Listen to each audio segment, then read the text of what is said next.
Hey there, this is a Bill Words parody created by a group of 10th graders. Take from that what you will. On your mark, get ready. Start. Like a bajillion years ago, the universe came into existence by means of explosion. Science tells us it was really loud, and big, and kind of bangy. I can't verify, I wasn't there. Anyways, let's talk about a bunch of junk none of us can verify because we weren't there. Maybe we'll prove that any and every powerful force will eventually meet an equally powerful force, the meeting of which results in conflict and the genesis of an even stronger force. Or not, we'll see. Let's start from the beginning, the year 1601. This is Robert, but he's an Earl. He's Robert, Earl of Essex. Robert wasn't too keen on rule by a woman. Queen Elizabeth I wasn't too keen on his not being keen on rule by a woman. Nonetheless, the Queen trusted him enough to grant him his position as general and sent him to Ireland to stop the Irish from rebelling against English rule. Robert failed, and the rebellion continued. He tried coming back home to defend his failure in court. The court was scared of Robert because they thought he wanted to stage a coup. They were right. So they grounded him and made him stay in his room. Oh, and they fired him from his position as general. Oh, and the Queen said she wouldn't pay him any more for his sweet wine. Did I mention they were lovers? They were lovers. That last cut must have been too deep, because on February of 1601, Robert stormed the streets of London with 100 buddies. And they all had swords. "Hey, citizens, help me overthrow the Queen," said Robert. "Nah, thanks," said the citizens, knowing that that was a pretty bad idea. Also, Sundays aren't the best days to be staging coups. It's our only day off. Robert realized he was drunk on power, so he forgot the whole thing and went home. Only he didn't, because the authorities picked him up on the way. He was executed on the 19th of February. The Queen was laying down some beats on her harpsichord when she was told the news. It is recorded that she paused for a few seconds, and there was silence. Without saying a word, she resumed. #savage. What did we learn from the story? Well, if you were paying attention, you would see that Robert, Earl of Essex, was drunk with power, and in way over his head. His amazing confidence made him a force to be reckoned with, but still way out of the Queen's league. They were both powerful forces that met, the meeting of which resulted in conflict, and ultimately made an even stronger force. The Queen now knew how to handle punks trying to overthrow her on a Sunday. What doesn't kill you makes you stronger. Meanwhile, the Protestants invented a sweet new art style they call Baroque, coming from the Portuguese barroco, meaning a regular pearl or stone. Who are the Protestants? They're Catholics that stopped being Catholics because of this guy, who says the Catholic Church is stupid and even wrote 95 reasons why he says the Catholic Church is stupid. The Protestants agreed, and even reformed their church to make it less stupid. They could have stopped there, but then they decided they were going to make everything less stupid. At that time, mainstream media belonged to the church. So they paint Baroque, sculpt Baroque, write Baroque, sing Baroque, compose Baroque. The people couldn't get enough of this stuff. It appealed to them being the merchant and middle classes. And everything stayed Baroque for about 100 years. The church was arguably the most formidable player in world dominance up until the Renaissance era. Martin Luther changed that by challenging them with facts and promptly informing the masses. Here we see two key players present in many a conflict, the political construct and the human mind. And throughout history we see both win their share of battles.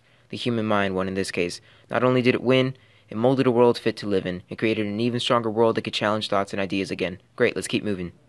The year is 1602 and things are still happening like crazy. Remember that rebellion that was too hot for Robert to handle? Yeah, it's still going on and it's become less of a rebellion and more of a war. But Mountjoy over here picked up where Robert left off and he's doing a dandy job at it too.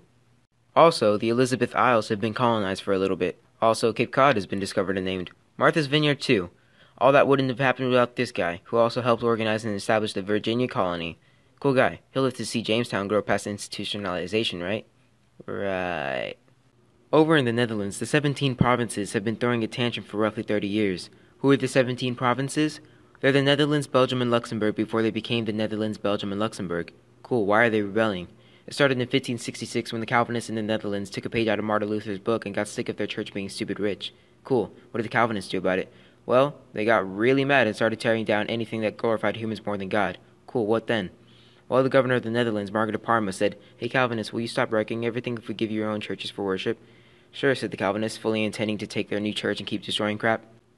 This pattern between state and mob went on for a while and soon got out of hand in March of 1567 at the Battle of Oosterweel, when some Calvinists decided to follow this guy in fighting the Royalist army.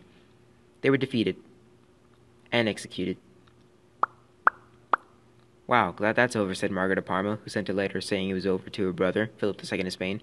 Philip at that time was King of Spain, King of Portugal, King of Naples and Sicily, and Jurisxores, which means by right of his wife, King of England and Ireland. And he was fighting a war against the Ottoman Empire. Dude was nothing if not ambitious. Anyway, Margaret sent her "we good" letter a little too late, as Philip had already sent an army to the Netherlands to suppress an uprising from the 17 provinces. And that army was led by this guy, the Duke of Alba. He arrived at the Netherlands, at which Margaret said, "Forget this, I'm out," and resigned in protest. His first order of business as new jerk face in town was forming the Council of Troubles, accurately nicknamed the Blood Council. His second order of business was mutilating anyone and everyone who could stand in the way of the hegemony of the king. This included William of Orange, who was also silent. William went into exile for a while, knowing his friends were being put on trial. He made his plans for war, won here, lost there, had some friends that won here, had some other friends that tried invading here, but were pushed back here, and smashed by Charles IX of France. Both sides realized this war was taking way too long, so they wrote in an intermission in 1609, before continuing with the second act. The 12 years' truce not only gave each side some time to take a chill pill and regroup, it also lifted Spanish embargoes against the Dutch, which meant the Dutch could finally make some sweet cash. Dutch shipping costs for every European destination plummeted. They resumed their massive trade with the Iberian Peninsula and the Mediterranean, all of which ultimately resulted in an overall improvement of the world economy. Shame it would only last 12 years, though. Well, that was a long tangent. What did we learn from the first half of the 80 Years' War? Well, for one, things can get really out of hand when there's a lack of communication between groups of people. The church chose to listen to the money. The Calvinists chose to listen to their feelings. Neither group wished to speak with the other, making it a test of pure will to see who would come out on top. And wow, did this test last long. Point being that these two forces, although their key players were either replaced or killed at an annual rate, stuck to their guns and remained relatively unchanged throughout this time period, in terms of primary goals, if nothing else. Could there have been a better way to handle their dispute? Sure. Say what you will, but the conflict succeeded in highlighting each side's strengths, the outcome of which we will see in the near future. We've made it to 1603. Remember Elizabeth I? Yeah, she died on March 24th from blood poisoning. She was succeeded by her nephew, James VI of Scotland, whom upon his crowning became James I of England, uniting the kingdoms of Scotland and England under his rule. Yay! Also, Tyrone's rebellion has been concluded with the Treaty of Mellifont. Queen Elizabeth was on her deathbed when she finally realized how much this war had cost her and figured it was time to forget all that unconditional surrender bullcrap. So on the 31st of March, Tyrone accepted the terms and conditions and got a pretty sweet deal. His record of treason was swiped clean, he got a seat in the Irish House of the Lords, and he got to keep most of his land as long as he swore allegiance to the crown. And all it took was 3,000 dead or wounded English and twice as many Irish and Spanish casualties. For the 9 Years' War, we are presented with a queen that initially won't take anything other than a full surrender as an outcome, and an author-turned-rebel that wants freedom from the oppressive regime so that he can make Ireland great again. We're also presented with bloodshed, lots of bloodshed. Conflict occurs and an even stronger force rises from the ashes, the marriage of Irish and English constructs through a treaty. On a more positive note, I bet Tyrone gets to enjoy his sweet perks for a good while, right? Right. Hey look, the first permanent settlement in the New World has been established. Oh, and they've got neighbors. Hopefully there will be enough food to sustain them both. Oh, there it goes. Oh, that's a lot of baccy. Where'd all this tobacco come from? Oh, this guy, who realized that Jamestown needed to do something about their hand-to-mouth state of living. Upon selling their first few crops, Jamestown realized they were going to need a lot more land to start making it rain. Hey, Indians, give us your land, said the colonists. No, thanks, we kind of need it too, replied the Powhatans. Too late. Already took it, said the colonists, swallowing acres upon acres of Powhatan land. The colonists soon realized they needed more workers to work the stolen land, so they developed a system that gave new settlers 50 acres of land if they came and worked for the growing plantations. Hey, that's not yours to give away. Shh. Over in Germany, the Protestants fight another war, this time for 30 years because this guy is Catholic, owns the place, and said that any of his non-Catholic subjects should stop being non-Catholic and instead rejoin the Catholics. Yeah, right, said the Protestants, not wanting to submit to the church that had already caused them to be poor for all the wrong reasons. If we do that, we'll just be taxed even harder. Most of the battles of the 30 Years' War would be fought in what is today Germany, which meant that a lot of citizens were in for a really rough next 3 decades. Sweet, the 30 Years' War is over, and so is the 80 Years' War. And it only took 109 parties signing 3 treaties in 2 cities over the course of half a year. Out of these 2 main conflicts came a plethora of new, stronger forces. The Dutch Republic was now independent of Spain. England established a new system of order called Westphalian sovereignty, and interstate aggression was kept in check through balance of power. Some of these outcomes, like Westphalian sovereignty, would go so far as to become a central practice in international law, eventually affecting the structure of the New World Order. No, more like this world order. The year is 1651, and Parliament is struggling to keep its head above massive debts just as much as their predecessors did. Hey, 13 colonies, buy more stuff from us so that we can pay off our debts, said Parliament. Nah, we've got that covered with the Dutch, the colonies responded. So Parliament decided to pass the Navigation Acts, which made it so that the colonies could only trade with England. That blows, said the colonies, in earshot of the Dutch. Ja, said the Dutch, whom would eventually decide to fight the English for the sweet colony cash in 1652. They would also fight 3 more times, but the Dutch would eventually get tired and weak and stop being a world power and such. Hey, guess what? It's another revolution, and this one's glorious. Bonus points is bloodless too. The parliamentarians finally decided they've had enough of King James II's shenanigans when he issued the Declaration of Indulgence, which stated that it was okay to be non-Catholic. Whoa, whoa, whoa, said William Sancroft, Archbishop of Canterbury. You can't do that. Yeah, said 6 other bishops. Who died and made you king, replied James. So they asked James's son-in-law, William of Orange, this one wasn't silent though, to take care of his power-crazy father-in-law and maybe establish a new form of government or something. So William arrives at Brixham on Tor Bay on the 5th of November, which prompted many to switch sides, deserting James and joining William. This included James's second daughter, Anne, and his leading general, John Churchill. Oh crap, they meant it for real, said James II as he packed his bags and fled to France. That was easy. So William of Orange became William III, King of England, and ruled alongside his wife, Mary, and Parliament, which was given more legislative power through the new Bill of Rights, which gave the succession to Mary's sister Anne, barred Roman Catholics from the throne, abolished the crown's power to suspend laws, condemned the power of dispensing with laws as it hath been exercised and used of late, and declared a standing army illegal during peacetime. The power under King James II had gone unchecked for so long that the line between what could be done and what couldn't be done, or shouldn't, was beginning to become blurred for all parties operating under him. No one cared what was passed or what wasn't passed. It wasn't until William Sancroft and the other bishops challenged the king that there was a question of the imbalance occurring inside the government of England.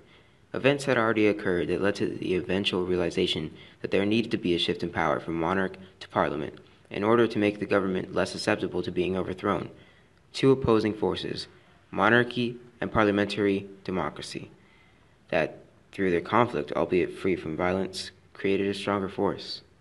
Over in Salem Village, Massachusetts, little girls are experiencing vomiting, delusions, and muscle spasms, claiming possession by the devil, and accusing several women of witchcraft. Might have just been fungus in their cereal and bread, but what do I know? Anyway, this causes major waves of hysteria, and women, men, and even 4-year-olds are being accused of witchcraft.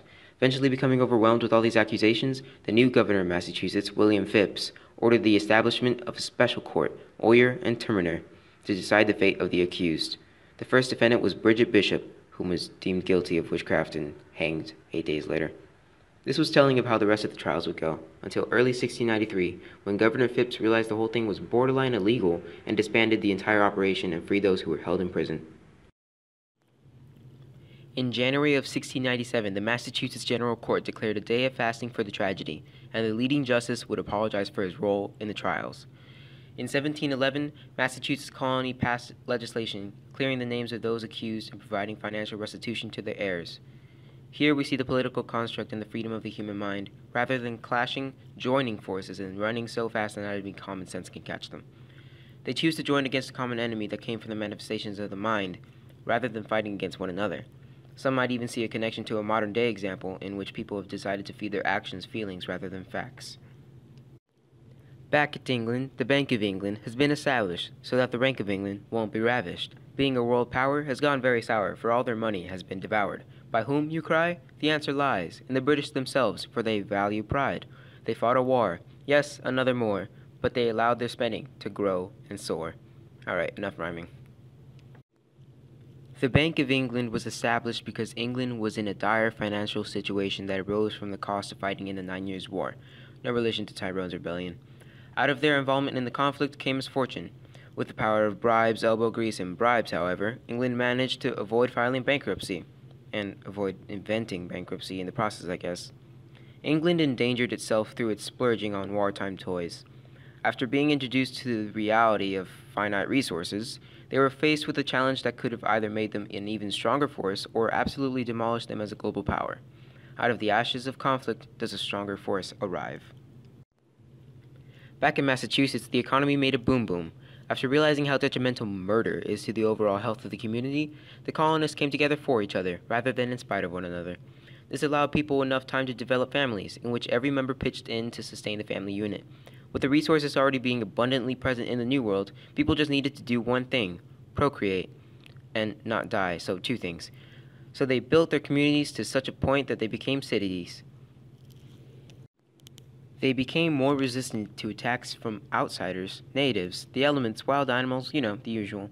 They also spread themselves throughout the New World, which meant that transfer of disease was much less common compared to in the tight quarters of England.